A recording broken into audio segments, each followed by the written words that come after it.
श्री सतीशजी सुरवसे आणि त्यांच्या सहकार्यांचे देखील आपण भारतीय जनता पक्षामध्ये आपल्या परिवारामध्ये आदरपूर्वक सन्मानपूर्वक स्वागत करणार आहोत।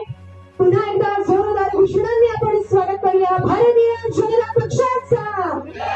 सोलापूर शहरातील माजी नगरसेविका सारिका सुरवसे व सतीश सुरवसे यांनी सोमवारी अधिकृतरित्या भारतीय जनता पक्षात प्रवेश केला।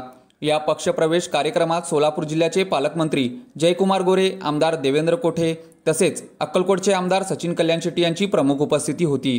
या कार्यक्रमास भाजपाचे माजी शहराध्यक्ष विक्रम देशमुख, शिखर बँकेचे अविनाश महागावकर, किशोर देशपांडे तसेच माजी नगरसेवक गुरुशांत धोत्तरगावकर यांच्यासह अनेक मान्यवरांची उपस्थिती लाभली होती। या पक्षप्रवेशामुळे सोलापूर शहर भाजपाला एक नवा बळकटीचा टक्का मिळाला असून सुरवसे कुटुंबियाच्या या निर्णयाचे कार्यकर्त्यांमध्ये उत्साहाचे वातावरण आहे।